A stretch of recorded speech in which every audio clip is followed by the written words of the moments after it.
Fait intéressant sur le paradis. C'est parti. On y restera l'éternité. C'est vrai. Une fois l'entrée au paradis ou en enfer, Allah subhanahu wa ta'ala, il leur donnera à ce qu'on ramène la mort entre les deux. Elle sera sous forme de bélier et il leur donnera à ce qu'on l'exécute. Et sachez que pour toute personne qui emprunte un chemin vers la science, Allah lui facilite un chemin vers le paradis. Donc profitez-en en cliquant sur le lien WhatsApp dans la bio de mes réseaux afin de participer ce dimanche 7 septembre à 20h au premier cours de l'année gratuitement de l'Institut Saned, un institut de fiqh maliki, afin d'apprendre correctement à faire tes actes d'adoration et tout ce qui englobe notre religion. Active bien les notifications quand tu arrives sur le groupe et profites-en parce que c'est exceptionnel, c'est vraiment que ce dimanche à 20h. Et pour les gens sur YouTube, il suffit simplement de cliquer sur le lien qu'il y a en cliquant sur mon profil.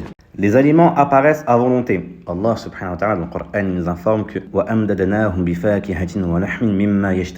nous les pourvoirons de fruits et de viande et de tout ce qu'ils désirent. Tu auras de nouveaux fruits, de nouvelles saveurs, de nouvelles textures, de nouveaux goûts qu'il t'est inconcevable d'imaginer maintenant. On pourra voir Allah comme on voit la lune. En effet, le messager alayhi salatu wa salam, c'est ce qu'il avait dit à ses sahaba. Et Allah subhanahu wa ta'ala, lorsque les habitants du paradis seront rentrés, alors Allah va enlever le voile qu'il y a entre lui et ses serviteurs afin qu'on puisse le voir de la manière vraiment comme il est, avec ses attributs. Ce sera le meilleur des bienfaits, le fait de voir ton Seigneur. Les palais sont en or, argent, perles. En effet, et le messager alayhi salatu wa salam, il nous révèle que celui qui construit une maison pour Allah, Allah subhanahu wa ta'ala lui construit un palais au paradis, qu'il avait au paradis un palais dont les briques étaient en or et en argent et le mortier en musc. On ne dort pas, ne tombe pas malade et ne vieillit jamais. Au paradis, on sera en bonne santé et qu'on ne tombera plus jamais malade. Toutes les maladies que tu as pu avoir ici-bas, tout ça c'est fini. On vivra et on ne mourra plus, on restera jeune et on ne vieillira plus.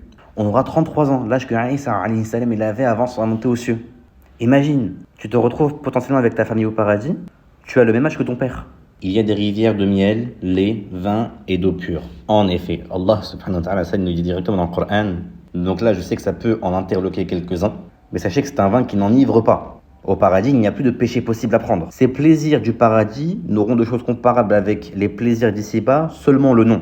Pas de jalousie, ni rancune, tous sentiments négatifs seront effacés, exactement. Au paradis, tout ce qui est peur, jalousie, colère, tristesse, ça te sera enlevé de ta poitrine. Allah subhanahu wa ta'ala dans Surat Al-A'raf, il dit « وَنَزَعْنَا مَا فِي صُدُورِهِمْ مِنْ غِلٍّ » Et nous enlèverons toute rancune de leur poitrine. Pas de jalousie envers les personnes qui seront dans un degré plus haut que toi au paradis. Pas de jalousie entre les femmes par rapport à